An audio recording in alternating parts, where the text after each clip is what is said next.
So hi all, like today I bring you an interesting topic like how to measure code quality for the code you write. Definitely it's important and our leads keep bugging us like please write proper code, but no one tells us like how to quantify the quality. So here we will see some techniques or rather some measures that we can use to actually quantify the quality of code. So before I move into the topic, I would like to introduce myself. So I work as a cloud architect and have a little less than 19 years of industry experience. I've designed digital transformations using cloud, AI, and robotics all these years, and I have built enterprise-grade solutions for large and complex organizations across the globe. I have published 7 books with like BPB and Appraise on Azure. I'm TOGAF certified, and I am a PhD from Swiss School of Business Management in the field of digital transformation in healthcare. So with this introduction, so let me move ahead. And what I have for you is like we'll start with on a very lighter note, try to understand why we need to measure code quality in the first place. So what is the role of code quality?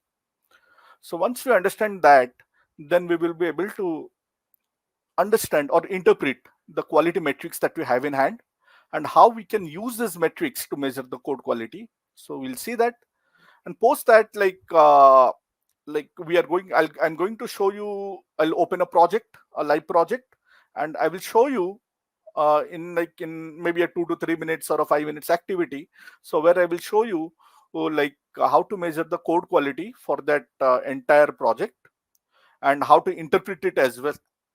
And post that very important thing, end of the day everything is a business. We write a code to earn, someone earns or makes some financial benefits out of the code we write, and when we have some financial benefits, we have legal obligations.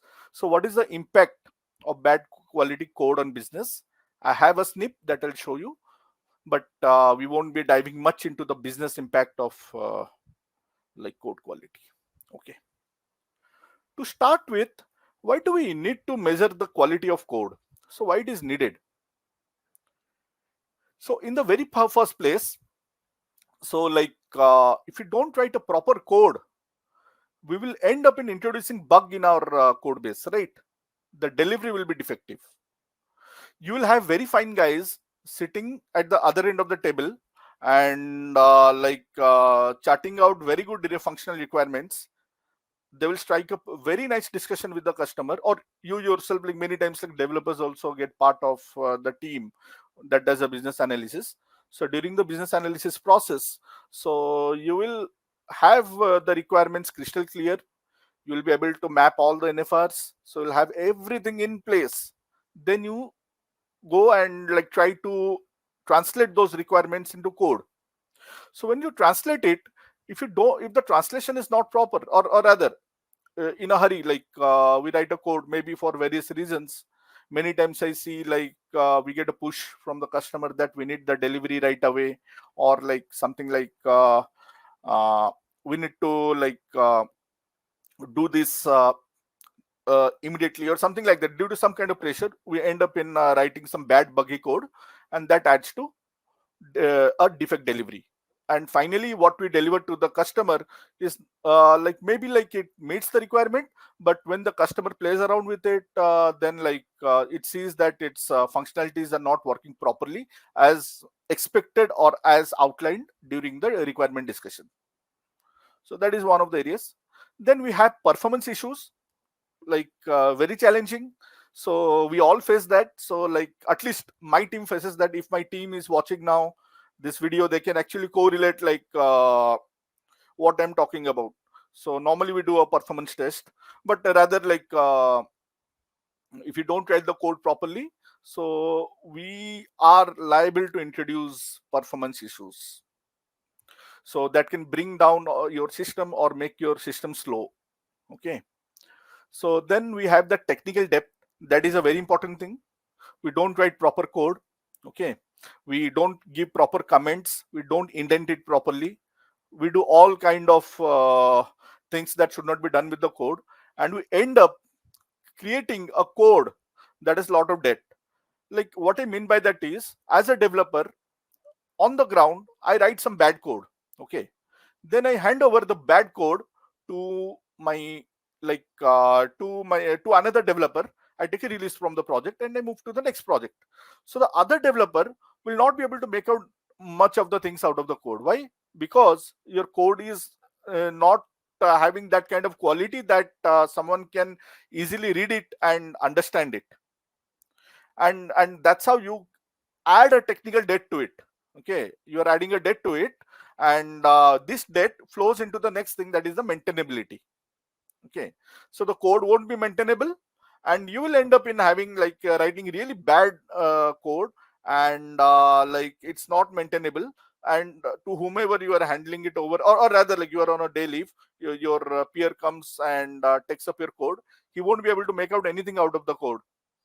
He will and it's not easy to maintain. And also, you might have scenarios when there are defects, or you want to add some new features to it.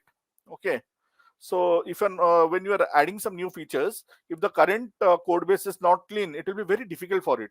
Like, for example, some class you will not be able to easily inherit. Okay, you won't be able to extend some kind of functionality in some other code. So it's very difficult to maintain that.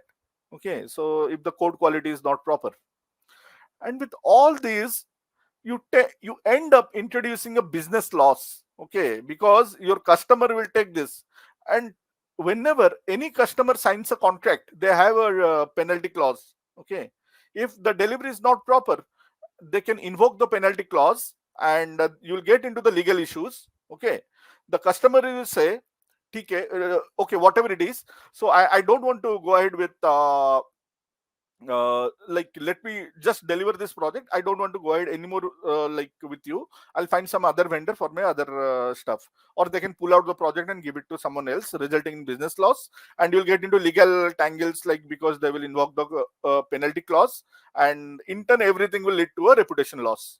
Okay, so next time the customer will not like to uh, get into this. And at the same time, they won't be able to drive this further, or they won't be able to do a word of mouth to other customers in that region, as a result of which, in the industry, you won't have a good reputation, and no one will come and take your code, or take your service to build some product or something. Okay, so with this background, so let's see what are the different code quality metrics we have. The very first two metrics that I show you here is these are the golden metrics I would call out.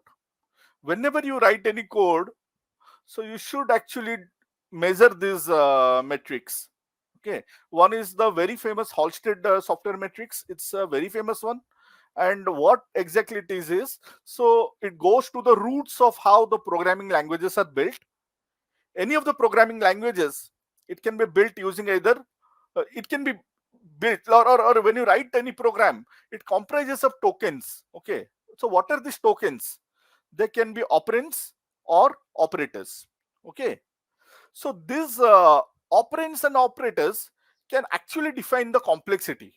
Like, for example, you are writing something, a code like int a equals b plus c. Okay, this equal to is your operator, that plus is an operator. Maybe let me show you in draw.io. I'll be able to talk about what I'm trying to say. Okay, suppose I write a code something like this: int a equal to b plus c. I'll make it big so that it's well visible. Text, I'll make it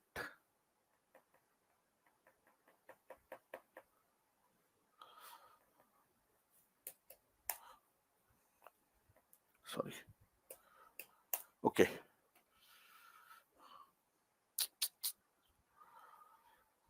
for some reasons okay, this is good. Okay, I write int a equals b plus c. So equal to and plus are operators, and all these are tokens. Int this variable a, b, c. Okay, your program is nothing but it constitutes of all such tokens that can be either an operator or your these operands. So these since your code consists of only this like operators or operands, so these are the only areas, or these are actually the areas that will add to the complexity of the code. That's what like Halstead software metrics talks about. It's a collection. Any software program is a collection of tokens that can be operands or operators, and tokens define the complexity and volume of a software. Volume, why? Because more the number of lines of code, more hefty user software. And how do you quantify the volume? By these operands, operators and all. So how do you see, as per Halstead, it's not me who is saying, it's the Halstead. What Halstead has proposed is any program length can be the total tokens in a program. Okay, that means the number of operands and operators. The program volume is nothing but it's the size of program in memory. Okay, what is volume? Volume is a space that anything takes, right? So your program will take some space in the memory. So the program volume is the size the program takes in the memory, and program levels is the levels of abstraction provided by a program. Okay, so when I say abstraction, go think about the OOPS principle. Okay, in object oriented programming we abstract classes, right? So that what is there under hood is not visible. We just make it visible what needs to be consumed or to be known by the end consumer, not everything how it functions. Okay, so the number of levels of abstractions we add, that adds to the program level. Okay, so with these three, like program length, program volume and program level, are very famous software metrics that you should consider while like quantifying your code quality. But these are not the ones, these are not the only ones. There are a lot of other metrics that Halstead has proposed. Just for like we have a very short period, so I can't take this Halstead end to end. So like these are the main ones. The next one is the cyclomatic complexity. Okay, that is nothing but the flow of your code, how your code flows. Okay, for example, let me again go here. Okay, I write if a greater than b. Okay, then console dot write line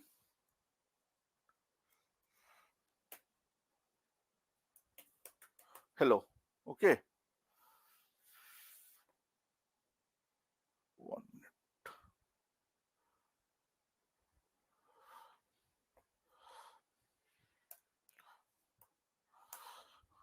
Okay, else I write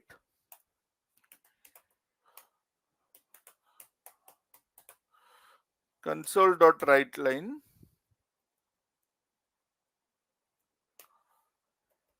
hi. So in this piece of code, okay, whatever piece of code I have here, just one moment. So whatever piece of code I have here, so like you can see like one thing like it has two paths, correct? One is this if a is greater than b, then we take this path like console dot write line hello. Okay, if it's the other path, then like else path, then we have console dot write line hi. Okay, so my code has two paths here. Okay, if it would have been for example a while loop, while a less than 10, so my code has 10 path. Okay, there can be nested paths as well, like we can have nested ifs, nested loops. So all these contribute to like cyclomatic complexity. Why it is complex? Because you are opening multiple paths in your code. Okay, your execution can take multiple paths in your code. Okay, so that is why we like introduce cyclomatic complexity, correct?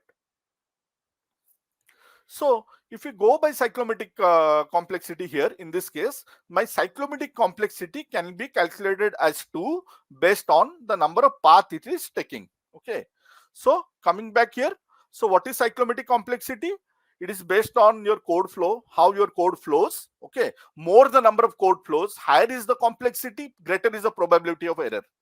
Why? Because if you have 10 paths, like if else, like this, you have 10 paths. Okay, so you may not be able to code coverage everything. Okay, then like there are high chances that some piece of code will, some path will get untested, and like there is a chance that if you have done some mistake there is a probability that you are introducing an error.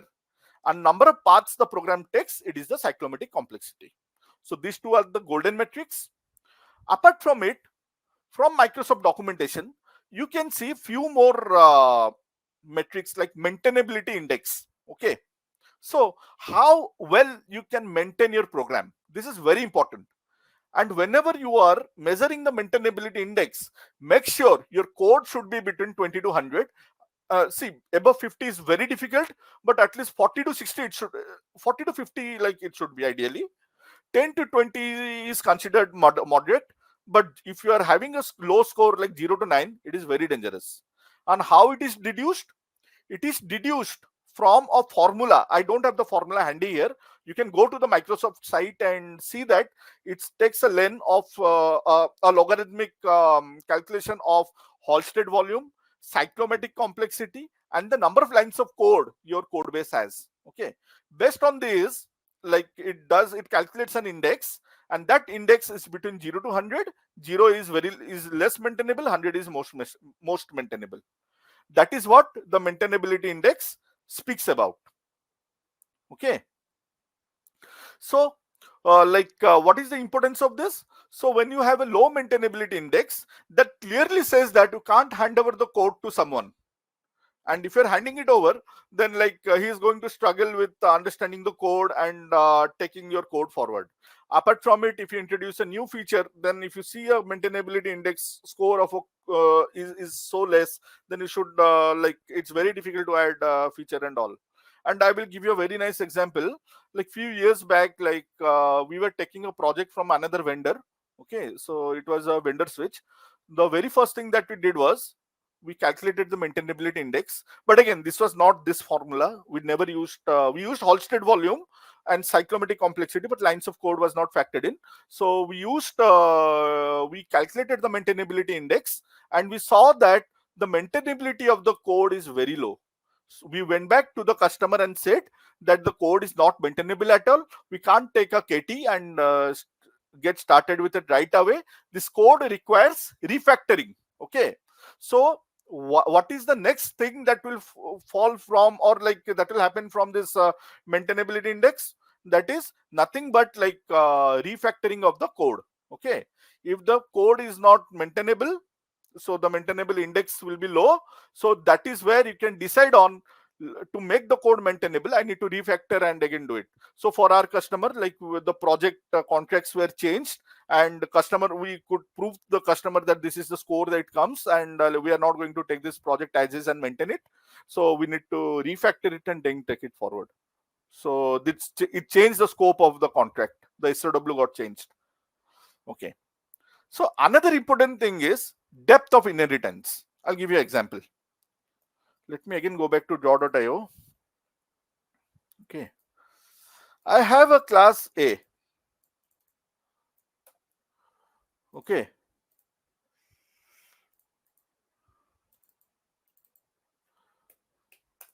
I have a class A. We have another class B. Okay. We have a third class C. Okay. And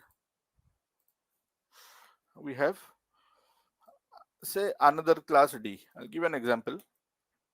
Okay. B inherits from A. C inherits for D. And D inherits again from A. Okay. This is how your inheritance looks like. May it be any programming language. These are our classes. A, B, C, and D are classes. So here we have 3 levels of inheritance. Okay. We have 3 levels of inheritance. Suppose B is implementing a function from A. I mean to say, B is overriding a function from A. Okay.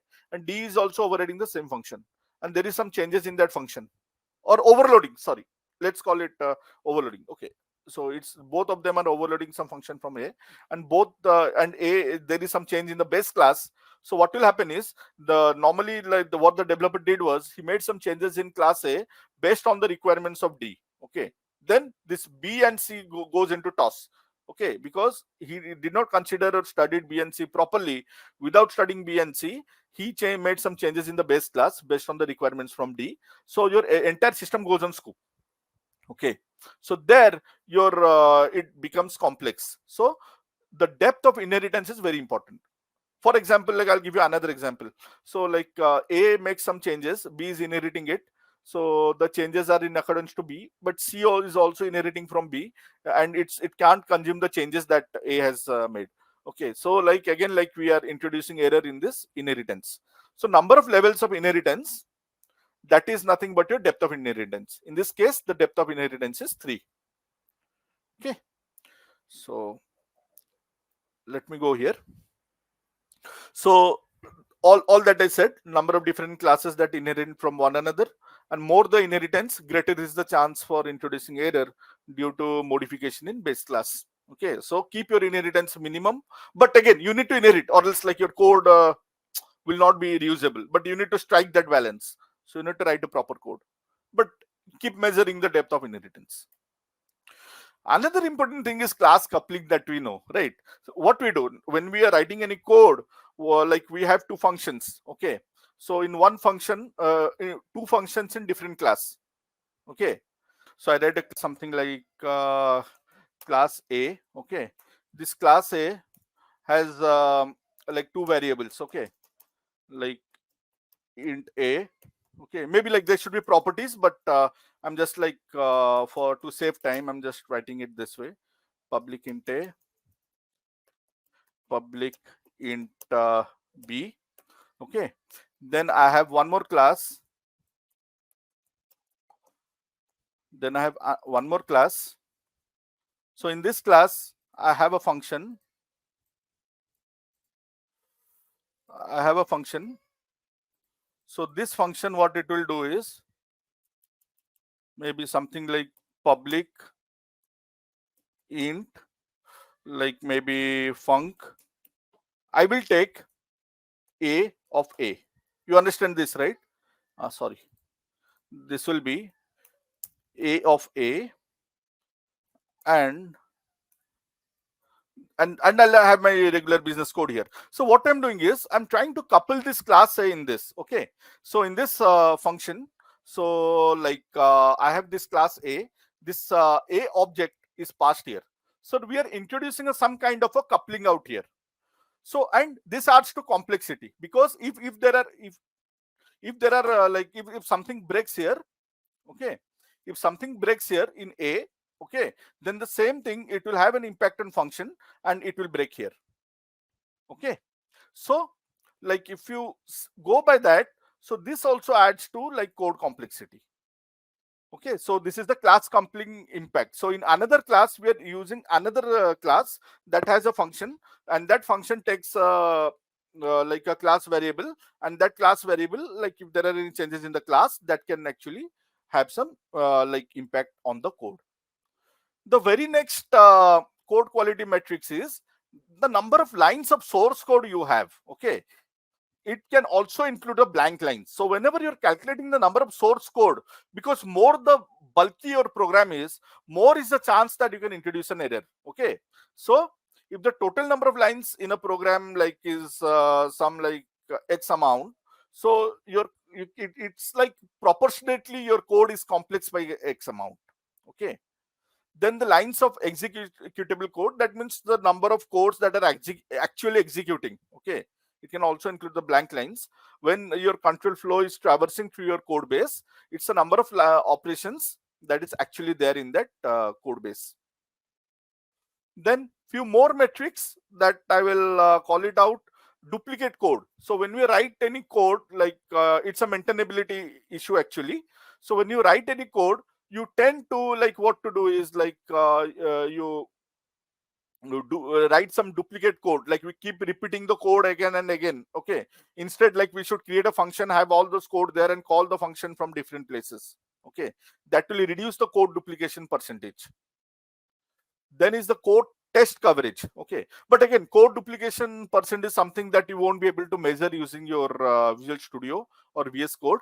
Like, but IDEs like IDEA, WebStorm, IntelliJ IDEA and WebStorm, they can actually help you detect this. And code coverage, test coverage is a very important parameter. So I can give a nice example. I'll come to that what it means. So like when I started my career, so like in Microsoft, like we used to like test a Windows operating system. So we used to fix code there and test the Windows XP. So we used to release a code coverage percentage there. Mostly I won't call out the numbers, but based on the percentage, you choose whether to release the product or not. Because if the code coverage percentage is, for example, 40%, the testing is fairly good enough. Your test has tested at least 40% of the code base. Whatever test cases, automated test cases you have executed, it has touched upon 40% of the code base. Okay, now suppose you have a code test coverage of 70%. It's very difficult to reach a code test coverage of 70%, like on the grounds. Like so it's, if 70%, then the code is very good. Whatever test cases, automated test cases you have designed, it has touched upon like the entire code base. Then a very modern kind of thing, it has very recently, it has come up, like code smells. Okay, that is use of deprecated APIs. Normally we do it right. We write a code, we write some APIs, and tomorrow we tend to forget it, and it again pops out and haunts us back as deprecated APIs. Okay, this code should be regularly audited and upgraded. So normally, so you should check for the deprecated APIs. You should be regularly auditing the code.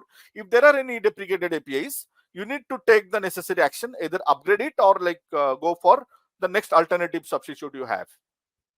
Okay, so these are few of the metrics that I had thought of. So I would present. One is Halstead, cyclomatic, maintainability index, depth of inheritance, class coupling, lines of source code, number of executable code, code duplication, test coverage, and code smells. So these are few of the important ones that I covered. But trust me, these are just maybe few of the metrics that you can think of. There are a lot of other metrics as well, like a lot of more and more metrics. So you can think of, and more you make your code measurable, the quality of code measurable. If you're able to quantify the quality of code, then half of your journey is won actually in producing a good project. Okay, and what are the different tools that can help us in doing code quality metrics? This is a very comprehensive list, at least the ones that I have used and I have seen. But you'll find a lot of good tools around. Like I could think of Visual Studio, VS Code, IntelliJ, SonarQube. SonarQube is very popularly used.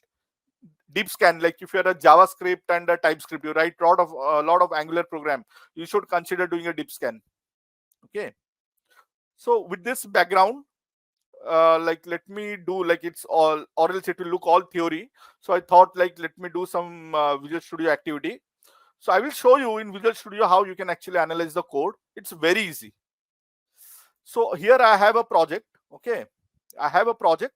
So like it's my personal development that I'm like building some stuff. Okay, so it looks there are 5 projects, and in DB scripts also. Okay, it's just a script. Okay, so like and for these 5 projects, let me see what is the complexity. Okay, let me see just for this enterprise startup toolkit, what is the complexity. Okay, I can go to analyze, very easy, calculate code metrics for enterprise startup toolkit. See, for this particular project, it will give me like see, like the program. Okay, like there is some specific class 404 requirement for this class, like maintainable, it's a highly maintainable code. Okay, that means my team has done a good job. Then cyclomatic complexity. Okay, so all these so this green is or else it will show you green, amber, red. Okay, number of lines of code. So all these, like this maintainability index, I told you, right, it is between 0 to 100. So it's calculating those maintainability index. One more thing you can do is, I did it just for a single project. What if I want to measure all the projects in my solution? So how I can do is, go to the analyze, calculate code metrics for enterprise startup toolkit. So wait, sorry, analyze for solution. Okay, when you do it for the solution, for all the project, it will give you your code quality metrics. Okay, since I've written some good code, that's why I see all green. If there would be some issues in the code base, it's a pretty much of a real-time project actually, to be very honest, that I'm building. So like you can see this. Okay, so it's very simple. Analyze, calculate code metrics, and you are sorted. And you should keep track of this daily to see that you are always green here. Okay, now let me come to the last part of the presentation, that is the business impact, okay, that we can have.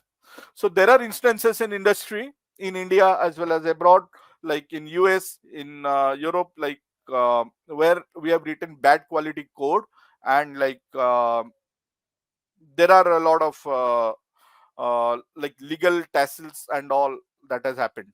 You need this, like this is from the CIO Dive. Okay, it's a CIO Dive magazine, so it's a excerpt from there. So, and this is the link. I'll like a link for the CIO Drive from where I have taken it. So you can read here: poor software quality cost organizations across all US sectors. Okay, this is like, it includes like both like the customers who have taken poor quality code, they have lost 2.08 trillion in 2020, and also includes the integrators, or like the developer, the application uh, builders or the developers who have delivered. So like this is the number, like collectively they have lost. And also like the operational software failures. Okay, like is the leading driver of cost. Okay, if there are how will you get software failure when you have not written the right code? Okay, your code has bugs, your code have defects. When the code will have defect, it will introduce software failures. Okay, cost estimates for operational software failures may fall short in context of a surge in cybersecurity failures as well. So it's dangerous. So you include cybersecurity risk. I did not name intentionally any of the companies, but if you Google around, you can find a lot of companies like who have actually suffered because of bad quality from both the sides of the table. So maybe from like on the pretext of a customer or a consumer of the code, or the developer of the code. Okay.